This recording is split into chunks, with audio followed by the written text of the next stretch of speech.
Let's continue with our lecture series SECFA2. In today's class, we will discuss about statement of profit or loss. In previous video, we discussed about the statement of financial position. So let's see what we have in statement of profit or loss. The statement of profit or loss reports the business financial position for the year. जो business एक financial performance position is the word which is used for statement of financial position. Performance जो होता है वो हम statement of profit or loss के लिए use करते हैं. The statement of profit or loss reports the business's financial performance for the year. जो business की एक performance है for the year मतलब एक साल के लिए. अगर business जो है रिपोर्ट कर रहा है 31 दिसंबर 20x5 को, तो वो 1 जनवरी 20x5 से लेकर 31 दिसंबर 20x5 तक शो कर रहा है. जो प्रॉफिट और लॉस होती है वो हमेशा एक साल की रिपोर्ट होती है, लेकिन जो स्टेटमेंट ऑफ फाइनेंशियल पोजीशन है वो एक साल की रिपोर्ट नहीं होती. वो एसेट्स, लायबिलिटीज एंड कैपिटल की वो अमाउंट शो कर रही होती है कि जो जब से बिजनेस बना हुआ है, जब से बिजनेस एस्टेब्लिश हुआ है तब से जो है और आज तक जो है. अगर हम तब से लेके आज तक की बात करें तो बिजनेस की पोजीशन क्या है, तो स्टेटमेंट ऑफ फाइनेंशियल पोजीशन वो रिपोर्ट करती है. But in case of statement of profit और लॉस हमें जो है वो एक साल की जो फाइनेंशियल परफॉर्मेंस है वो शो हो रही होती है. Profit is made when income exceeds expenses and a loss is made when expenses exceed income. हमारे पास प्रॉफिट तब आता है जब हमारी इनकम जो है हमारे एक्सपेंसेस से ज़्यादा हो. अगर इन केस हमारे एक्सपेंसेस जो हैं हमारी इनकम से बढ़ जाते हैं, एक्सीड कर जाते हैं, तो इन दैट केस हमारे पास लॉस आ जाता है. अगर हम स्टेटमेंट ऑफ प्रॉफिट और लॉस की प्रोफॉर्मा की बात करें तो वो किस तरीके से होता है कि मैंने एग्जाम्पल XYZ कंपनी लिखा है. यहाँ पे किसी भी कंपनी का नाम आ सकता है. XYZ company statement of profit और loss for the year ended 31 December 20x5.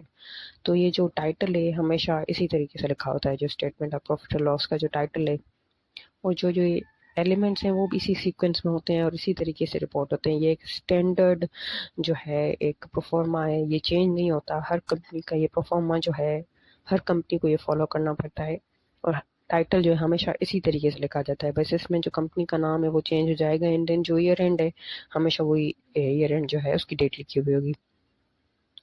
सबसे पहले हमारे पास एलिमेंट्स में हमारे पास सेल्स आ जाते हैं. जो बिजनेस जो है सेल्स करता है वो आ जाती हैं.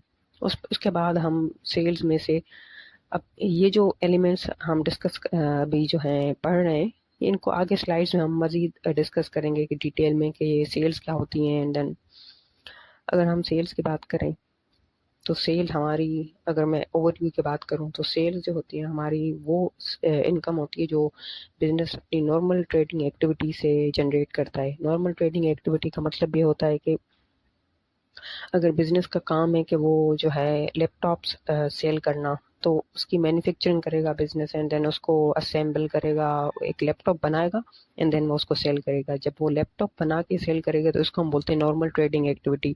उससे जो इनकम वो जनरेट कर रहा है उसको हम सेल्स बोलते हैं. ये एक नॉर्मल ट्रेडिंग एक्टिविटी होती है. उसके अलावा जो जितनी भी बाकी अगर कोई इनकम है बिजनेस की, फोर्स एग्जाम्पल के बिजनेस के पास एक बिल्डिंग है जो वो यूज नहीं करता, वो एक स्पेयर है, यानी कि मतलब एक उसके पास एक्स्ट्रा चीज है, तो वो क्या करेगा कि वो उस बिल्डिंग को जो है रेंट पे दे देगा किसी को. तो जो उस रेंट से उसको जो इनकम आ रही है वो सेल्स में नहीं आएगी, क्योंकि वो नॉर्मल ट्रेडिंग एक्टिविटी से नहीं आई, बिजनेस की नॉर्मल एक्टिविटी से नहीं आई. वो एक अलग से एक इनकम है, एक एक्स्ट्रा इनकम है बिजनेस की. तो वो जो इनकम होती है वो अदर इनकम में आ जाती है. हम आगे जाके पढ़ेंगे कि अदर इनकम क्या होता है. सेल्स में सिर्फ वो इनकम आएगी जो हमारी नॉर्मल ट्रेडिंग एक्टिविटी से जनरेट होगी. उसके अलावा जितनी भी इनकम होगी अगर किसी और एक्टिविटी की वजह से हो रही है, जैसे कि हमारे पास रेंटल इनकम, और उसके अलावा अगर बिजनेस कहीं और इन्वेस्टमेंट करता है, इन्वेस्टमेंट करने का मतलब ये है कि किसी और कंपनी के शेयर्स परचेज करता है एंड देन उसमें से उसको जो रिटर्न आता है उसको भी हम अदर इनकम बोलते हैं. अगर बिजनेस किसी और बिजनेस को लोन देता है एंड देन वहां से वो जो इंटरेस्ट वो अर्न कर रहा है वो भी अदर इनकम होती है. ये वो इनकम्स हैं जो हमारी नॉर्मल ट्रेडिंग एक्टिविटी से जनरेट नहीं की गई. नॉर्मल ट्रेडिंग एक्टिविटी सिर्फ हमारी थी लैपटॉप सेल करना. वो जो इनकम अगर हम लैपटॉप सेल करने से जनरेट कर रहे हैं वो हमारी सेल्स हैं. उसके अलावा जितनी भी हमारी इनकम्स हैं वो सारी इनकम्स अदर इनकम है. तो हमें पता चलेगा कि सेल्स क्या होती हैं। उसके अलावा फिर सेल्स रिटर्न्स जो हैं हम सेल्स में से माइनस करते हैं। सेल्स रिटर्न्स क्यों माइनस करते हैं? जब हमने लैपटॉप बना के कस्टमर को सेल किया तो कस्टमर को शायद वो लैपटॉप पसंद नहीं आया, या फिर उसको क्वालिटी पसंद नहीं आई, या फिर उसको ज़रूरत ही नहीं है उस लैपटॉप की, तो वो क्या करेगा, हमें वापस कर देगा लैपटॉप। इसको हम सेल्स रिटर्न्स बोलते हैं। ठीक है। तो हुआ क्या कि जब उसने हमें वापस किया तो कस्टमर को पैसे देने की ज़रूरत नहीं है हमें। इसका मतलब है जो हमने सेल्स की थी पहले वो सेल वापस हो गई है, सेल रिटर्न हो गई है। तो उसको हम सेल्स के अमाउंट में से माइनस कर देते हैं, क्योंकि ये सेल जो है हमारी एक्चुअल में नहीं हुई है, इससे रिलेटेड जो हमें इनकम है वो नहीं आने वाली। तो इस वजह से हम सेल्स रिटर्न्स को सेल्स में से माइनस करते हैं। जब हम सेल्स में से सेल्स रिटर्न्स को माइनस कर देते हैं तो हमारे पास एक नेट सेल्स की अमाउंट आ जाती है। ठीक है। उसके बाद जब हम नेट सेल्स में से हम कॉस्ट ऑफ गुड्स सोल्ड की जो अमाउंट है वो माइनस करते हैं तो हमारे पास ग्रॉस प्रॉफिट आ जाता है।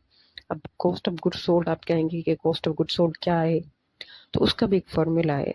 जैसे कि ओपनिंग इन्वेंट्री ये होती है कि जैसे मैं मेरा काम है लैपटॉप जो है, बिजनेस का काम क्या है कि लैपटॉप्स मैन्युफैक्चर करता है एंड देन वो सेल करता है लैपटॉप्स को। अब एक साल गुजर गया, मैं लैपटॉप बना रही हूँ, मुझे एक साल गुजर गया है, मैं ईयर के एंड पे हूँ, 31 दिसंबर 20x4 की अगर हम बात करें, मैं 31 दिसंबर 20x4 पे खड़ी हुई हूँ और मैं फाइनेंशियल स्टेटमेंट्स बना रही हूँ। तो मैं क्या करूँगी, मेरे पास इस वक्त पे जितनी भी इन्वेंट्री पड़ी हुई होगी, जितने भी लैपटॉप्स पड़े होंगे ना, उन सबको मैं क्लोजिंग इन्वेंट्री बोलूँगी, क्योंकि अब हम ईयर क्लोज करने जा रहे हैं, हम क्लोजिंग जो है करने जा रहे हैं। तो वो जो इन्वेंट्री है अभी सेल नहीं हुई है, हमारे पास पड़ी हुई है, तो हमारी जो है क्लोजिंग इन्वेंट्री है, उसको हम क्लोजिंग इन्वेंट्री बोलते हैं। एंड देन क्योंकि हम अब नेक्स्ट ईयर में एंटर करने जा रहे हैं, अब हमारे पास नेक्स्ट स्टेज होगा वो 1 जनवरी 20x5 होगा। हम उस डे पे उसी क्लोजिंग इन्वेंट्री को, जिसको हम 31 दिसंबर 20x4 के दिन हम जो है क्लोजिंग बोल रहे थे, हम अब 1 जनवरी 20x5 के दिन हम उसको ओपनिंग इन्वेंट्री बोलेंगे, क्योंकि वो इस साल की ओपनिंग बन गई है। जो प्रीवियस ईयर की जो क्लोजिंग इन्वेंट्री थी वो इस साल की ओपनिंग इन्वेंट्री हो गई है। तो इस वजह से हम उसको, तो हम वो ओपनिंग इन्वेंट्री की अमाउंट जो है वो जो है लेकर उसमें परचेजेस ऐड करेंगे। परचेजेस का मतलब हम जितनी भी इस साल परचेजेस करेंगे, जितने भी और लैपटॉप्स परचेज करेंगे होल सेलर से या फिर जो अपने बनाएंगे, तो वो क्या होंगे, वो ऐड हो जाएंगे हमारी ओपनिंग इन्वेंट्री में। एंड देन अगर कुछ परचेजेस ऐसी हैं जो हमने रिटर्न कर दी सप्लायर को, क्योंकि हमें वो लैपटॉप्स पसंद नहीं आया, हमें क्वालिटी पसंद नहीं आई, तो हमने वो सप्लायर को रिटर्न कर दिए, एंड देन उसको हम परचेज रिटर्न्स बोलते हैं। जिस तरीके से सेल्स रिटर्न्स इसी तरीके से परचेजेस रिटर्न्स हैं, वो हम अमाउंट लेस कर देते हैं और उसमें से जो क्लोजिंग इन्वेंट्री है वो भी लेस कर देते हैं। क्लोजिंग इन्वेंट्री का मतलब है इस साल जो हमारी एक क्लोजिंग इन्वेंट्री हमें शो हो रही होगी 31 दिसंबर 20x5 के दिन, उसको हम बोलेंगे क्लोजिंग इन्वेंट्री। ये सारा जो फॉर्मूला है हमें कॉस्ट ऑफ गुड सोल्ड की अमाउंट देता है। Opening inventory plus purchases less purchase returns and less closing inventory, ये हमारे पास कॉस्ट ऑफ गुड सोल्ड आ गया। हम जब कॉस्ट ऑफ गुड सोल्ड के अमाउंट को नेट सेल्स से जो है माइनस करते हैं, मतलब कि जब हम नेट सेल्स की फिगर को उठाएंगे एंड देन हम उसमें से cost of good sold less करेंगे, तो हमारे पास क्या आ जाएगा, ग्रोस प्रॉफिट आ जाएगा। ये अभी फाइनल प्रॉफिट नहीं है बिजनेस का, अभी फिलहाल कुछ और एक्सपेंसेस भी इनकर होने हैं और कुछ और इनकम्स भी आनी है। जैसे मैंने बताया कि रेंटल इनकम आ सकती है, हमारे पास कहीं इन्वेस्टमेंट की है वहाँ से इनकम आ सकती है। एंड देन डिफरेंट इनकम्स होती हैं बिजनेस की, एंड देन डिफरेंट एक्सपेंसेस भी होते हैं। तो उस चीज़ को हम देखेंगे वो क्या एक्सपेंसेस हैं। यहाँ पे तो कॉस्ट ऑफ गुड सोल्ड भी एक एक्सपेंस है। कॉस्ट ऑफ गुड सोल्ड में हमारे पास वो एक्सपेंसेस आते हैं जो हमारी ट्रेडिंग एक्टिविटी से रिलेट करते हैं। मतलब कि जैसे लैपटॉप्स हम सेल कर रहे थे, तो लैपटॉप्स परचेज करते वक्त क्योंकि हमने होल सेल से परचेज किया, तो वो जो हमारा एक्सपेंस इनकर हुआ उसको हम कॉस्ट ऑफ गुड सोल्ड बोलते हैं। और अगर हम होल सेलर से परचेज नहीं कर रहे, हम मैन्युफैक्चर कर रहे हैं खुद अपना लैपटॉप, तो हमें रॉ मटेरियल्स चाहिए होगा जो कि हमें किसी से परचेज करना पड़ेगा। एंड देन लेबर हमारे जो लैपटॉप्स को बनाएगी, उस लेबर को जो है सैलरी पे करनी पड़ेगी। बिजनेस चल रहा होगा तो इलेक्ट्रिसिटी की ज़रूरत होगी, मशीन्स को चलाने के लिए इलेक्ट्रिसिटी की ज़रूरत होगी, मेंटेनेंस की ज़रूरत होगी। ये सारे खर्चे हमारे पास कॉस्ट ऑफ गुड्स सोल्ड में आ गए, जो कि हमारे इन्वेंट्री बनाने में खर्चे लगते हैं, उसको हम कॉस्ट ऑफ गुड्स सोल्ड में ऐड कर देते हैं। लेकिन इसके अलावा भी तो काफ़ी और बिजनेस के एक्सपेंसेस होते हैं, जैसे कि एडमिनिस्ट्रेशन डिपार्टमेंट होता है, हर कंपनी में जो है एडमिनिस्ट्रेशन डिपार्टमेंट होता है। ऐसा तो नहीं हो सकता कि हम अगर इन्वेंट्री बना रहे हैं, हम इन्वेंट्री सेल कर रहे हैं, तो हमारे बिजनेस में कोई एडमिन का जो है डिपार्टमेंट ही नहीं है, या फिर हमारे पास सेल्स का कोई डिपार्टमेंट ही नहीं है। इसी तरह से फाइनेंस का कोई डिपार्टमेंट, अकाउंटिंग डिपार्टमेंट, ये सारे जो डिपार्टमेंट्स है इनका भी तो खर्चा होता है। और दूसरे मजीद खर्च पे रिपेयर्स के खर्चे होते हैं। बिल्डिंग को रिपेयर कराना है आपको, मेंटेनेंस करवानी है बिल्डिंग की, एंड देन बाकी बहुत सारे इलेक्ट्रिसिटी आपको पूरी बिल्डिंग में चाहिए, सिर्फ उस डिपार्टमेंट में नहीं चाहिए कि जहाँ पे आपकी इन्वेंट्री प्रोड्यूस हो रही है। जो इन्वेंट्री के डिपार्टमेंट में जो इलेक्ट्रिसिटी है वो तो चलो आप इन्वेंट्री की कॉस्ट में, मतलब कि कॉस्ट ऑफ गुड्स सोल्ड में ऐड कर दोगे, बट जो बाकी डिपार्टमेंट्स जो रन हो रहे होते हैं बिजनेस में, तो उनका भी तो इलेक्ट्रिसिटी बिल आपको ही पे करना है। तो वो कहाँ पे आते हैं, वो हम नेक्स्ट स्लाइड में देखते हैं। हमारे पास अब ग्रोस प्रॉफिट आ गया है, ये फाइनल प्रॉफिट नहीं है। अब हम आगे देखते हैं अदर इनकम में, जैसे अब मैंने बताया कि कोई भी ऐसी इनकम जो कि हमारी नॉर्मल ट्रेडिंग एक्टिविटी से रिलेट नहीं करती, उसके अलावा एक्स्ट्रा जो हमारी इनकम है, जैसे कहीं इन्वेस्ट करके किसी दूसरी कंपनी के शेयर्स परचेज करते हैं, एंड देन वहाँ से जो रिटर्न आता है वो, या फिर हमने जो अपनी कोई बिल्डिंग जो है रेंट पे दे दी, और वहाँ से जो रेंटल इनकम हम अर्न करते हैं वो इनकम, ये सारी अदर इनकम, या फिर किसी और को लोन दिया हमने एंड देन वहाँ से हमें जो इंटरेस्ट रिसीव हो रहा है, वो जो है अदर इनकम में आ जाएगा। काफ़ी सारी अदर इनकम के ऑप्शन होते हैं बिजनेस के पास। वो सारी इनकम जो कि सेल से रिलेट नहीं करती, जो कि ट्रेडिंग एक्टिविटी से रिलेट नहीं करती, वो सारी इनकम एक्स्ट्रा इनकम होती है, उसको हम अदर इनकम ऐड करते हैं। उसके बाद हमारे पास एक्सपेंसेस जो होंगे, कॉस्ट ऑफ गुड सोल्ड के अलावा जो एक्सपेंसेस होंगे वो होंगे इलेक्ट्रिसिटी, क्योंकि बिजनेस को जाहिर सी बात है रन करने के लिए इलेक्ट्रिसिटी की ज़रूरत है। रेंटल, अगर बिजनेस के पास अपनी प्रेमिसेस नहीं है, अपनी बिल्डिंग नहीं है, और वो रेंट पे जो है किसी और से बिल्डिंग लेकर जो है अपना बिजनेस ऑपरेट कर रहा है, तो सिचुएशन में क्या होगा कि उसको रेंट भी पे करना पड़ेगा, रेंट का एक्सपेंस जो है वो भी इनकर करना पड़ेगा, तो वो रेंट का एक्सपेंस जो होगा वो भी इसमें आ जाएगा। ये रेंटल इनकम नहीं है, ये रेंटल एक्सपेंस है। रेंटल इनकम तो वो होती है कि जो हम किसी को रेंट पे दे के अपनी प्रेमिसेस एंड देन उस पे हम रिसीव कर रहे होते हैं। जो रेंटल एक्सपेंस होता है वो हम किसी और की बिल्डिंग यूज कर रहे होते हैं, तो हम उसको रेंट दे रहे होते हैं, उसको हम रेंटल एक्सपेंस बोलते हैं।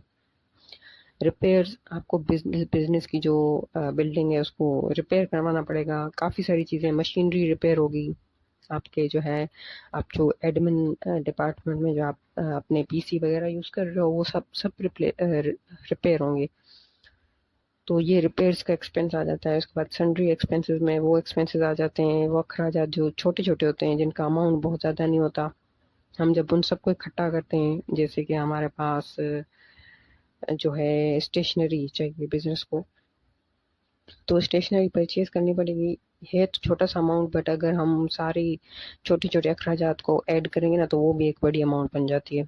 अब बिजनेस में जो एम्प्लॉयज़ हैं, हम अगर उनको जो है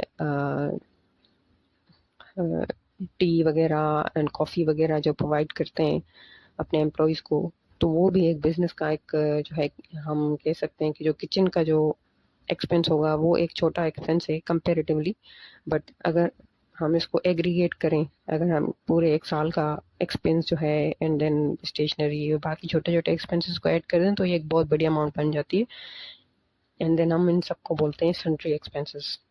उसके अलावा डिस्काउंट्स अलाउड हमारे पास, जो हम अपने कस्टमर्स को डिस्काउंट अलाउ करते हैं, जैसे कि हम सेल जब अपने लैपटॉप सेल कर रहे थे तो हमने कुछ डिस्काउंट अलाउ कर दिया, तो उससे क्या होगा कि हमारी सेल्स की जो वैल्यू थी वो कम हो गई, क्योंकि हमने डिस्काउंट अलाउ कर दिया। तो उससे क्या हुआ कि जो पहले हम सेल्स की अमाउंट ज़्यादा रिसीव करते हैं, अब हम कम रिसीव कर रहे हैं, तो उससे क्या हुआ कि हमारी इनकम जो है वो कम हुई। तो इनकम का कम होना भी एक एक्सपेंस होता है। इसी तरीके से एक्सपेंस का कम होना भी हमारी इनकम होता है। यहाँ पे हम ये नहीं कह सकते कि डिस्काउंट अलाउड एक एक्स्ट्रा एक्सपेंस है, हम कोई एक्स्ट्रा एक्सपेंस नहीं कर रहे, बट हम क्योंकि डिस्काउंट अलाउ करने की वजह से हमारी जो है इनकम है वो कम हो रही है, दैट्स वाई इसको हम एक्सपेंस की कैटेगरी में ऐड करते हैं। जब इनकम कम होती है तो हम उसको एक्सपेंस बोलते हैं किसी भी चीज़ की वजह से, और अगर हमारी एक्सपेंस कम होता है किसी चीज़ की वजह से तो हम उसको इनकम कंसिडर करते हैं। उसके बाद इंटरेस्ट पेड, क्योंकि बिजनेस जो है डिफरेंट लोन्स लेता है, बैंक से लोन लेता है, किसी एक्सटर्नल पार्टी से बोरो करता है, तो उस पर उसको इंटरेस्ट पे करना पड़ता है। उसको हम फाइनेंस कॉस्ट भी बोल सकते हैं, इंटरेस्ट भी बोल सकते हैं। ये जो इंटरेस्ट का एक्सपेंस है फिर ये आ जाता है। उसके बाद जब हम अदर इनकम, हमारे पास एक प्रीवियस स्लाइड में हमने देखा, जो हमारे पास एक ग्रोस प्रॉफिट की फिगर आई थी। हम उस ग्रोस, पहले तो हम जो नेट सेल्स उसमें थे, उसमें से जो है cost of goods sold minus कर देते हैं, तो हमारे पास ग्रोस प्रॉफिट की फिगर आ जाती है। उसके बाद हम इस ग्रोस प्रॉफिट में जो हम ये जो अदर इनकम है वो ऐड कर देते हैं। अदर इनकम और ग्रॉस प्रॉफिट हमने दोनों ऐड कर दिए। उसके बाद हम इनमें से जितने भी एक्सपेंसेस शो हो रहे हैं ना, ये सारे के सारे एक्सपेंसेस ऐड करके माइनस कर देंगे।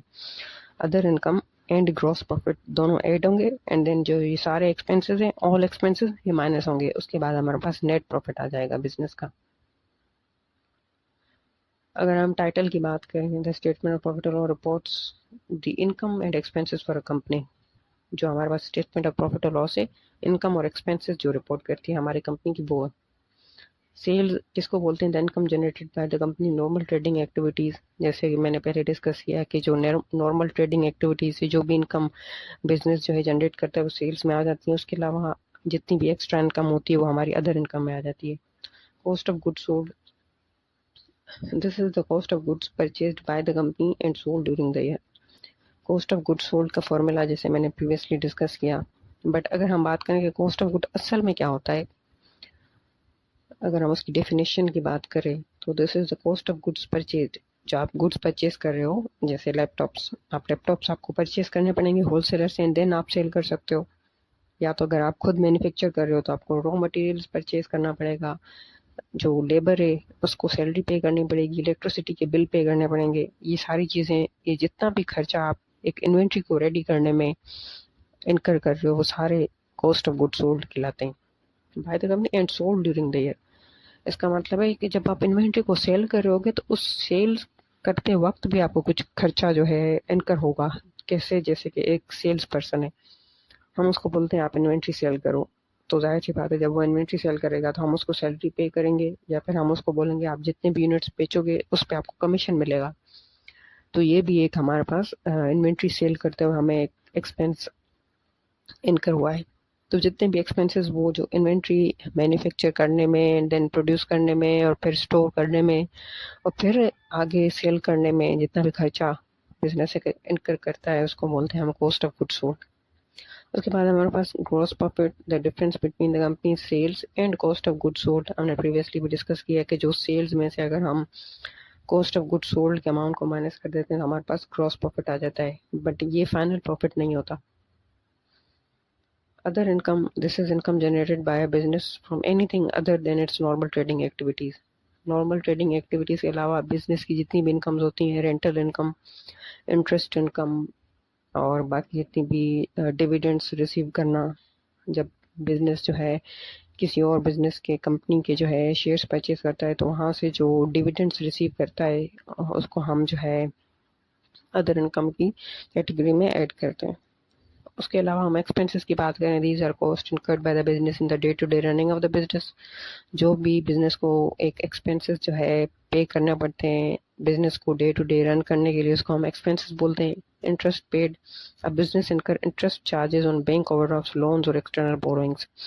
लोन्स पे, लोन्स की बात करें या बैंक ओवरड्राफ्ट की बात करें या फिर एक्सटर्नल बोरोइंग्स, अगर हम अब बैंक ओवरड्राफ्ट जो होता है वो एक ऐसी फैसिलिटी होती है जो कि एक बैंक हमें प्रोवाइड करता है। उसमें क्या होता है कि बैंक जो है, हम बैंक के साथ एक अग्रीमेंट करते हैं कि बैंक जो है हमारी तरफ से पेमेंट्स करेगा किसी भी सप्लायर को, या जो उसके पास जाएगा। सप्लायर हो सकता है किसी इलेक्ट्रिसिटी का बिल पे करना, या जो भी जितने भी अखराजात एक बिजनेस के होते हैं, जो एक्सपेंसेस होते हैं, उनकी जो पेमेंट्स होती हैं वो हमारी तरफ से बैंक कर रहा होता है, एंड देन हम बैंक को जो है हम रीपेमेंट कर रहे होते हैं बाद में। तो इसको बोलते हैं हम बैंक ओवरड्राफ्ट। तो बैंक ओवरड्राफ्ट की फैसिलिटी जो है जब हम यूज़ करेंगे तो उसमें भी हमें इंटरेस्ट पे करना पड़ेगा, जाहिर सी बात है। जिस तरह से एक लोन जब हम लेते हैं तो इंटरेस्ट पे करते हैं, इसी तरीके से ओवरड्राफ्ट जब हम यूज़ करेंगे तो उसमें भी हम जो है इंटरेस्ट पे करेंगे। तो इंटरेस्ट हमारे पास बैंक ओवरड्राफ्ट में हो गया, लोन्स में हो गया, और एक्सटर्नल बोरोइंग्स।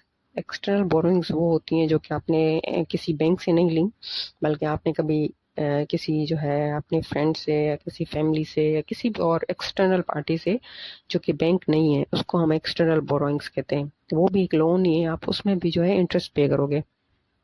अब नेट प्रॉफिट की बात करें, is the excess of income after deducting all the business expenses. Net profit क्या होता है? जब आप बिजनेस की जो इनकम होती है उसमें से अब जितने भी एक्सपेंसेस हैं वो सब डिडक्ट कर दो, मतलब कि माइनस कर दो, तो हमारे पास नेट प्रॉफिट आ जाता है। The net profit is added to the capital amount in the statement of financial position. जो ये नेट प्रॉफिट है ये जो है हमारे पास जाकर स्टेटमेंट ऑफ फाइनेंशियल पोजीशन में जो कैपिटल का अमाउंट है उसको जो है बढ़ाता है, उसको इंक्रीज करता है। जैसे हमने प्रीवियस लेक्चर में स्टेटमेंट ऑफ फाइनेंशियल पोजीशन जब हम पढ़ रहे थे तो वहां पे हमने देखा कि कैपिटल जो होता है वो कैसे इंक्रीज होता है। कैपिटल हमारे पास प्रॉफिट से इंक्रीज होता है जब हम बिजनेस प्रॉफिट, नेट प्रॉफिट जो बिजनेस का होता है जो कि स्टेटमेंट ऑफ प्रॉफिट और लॉस से लिया जाता है, वो जब हम जाकर कैपिटल में ऐड कर देते हैं तो उसका अमाउंट इंक्रीज हो जाता है। If expenses exceed income then a loss arises. अगर इन केस जो है एक्सपेंसेस ज़्यादा हो जाते हैं देन इनकम कम हो जाती है बिजनेस की, तो उस केस में हमारे पास बिजनेस लॉस अराइज होता है। इसमें लॉस एंकर करता है business and the loss is deducted from the capital amount in the statement of financial position. जिस तरीके से एक प्रॉफिट जब जो है स्टेटमेंट ऑफ फाइनेंशियल पोजीशन में जाकर कैपिटल में ऐड हो रहा था, इसी तरीके से जब लॉस होगा तो लॉस भी स्टेटमेंट ऑफ फाइनेंशियल पोजीशन में जाकर कैपिटल के अमाउंट से लेस हो जाएगा, उसके अमाउंट को कम कर देगा क्योंकि ये लॉस है इस वजह से। So that's it for today.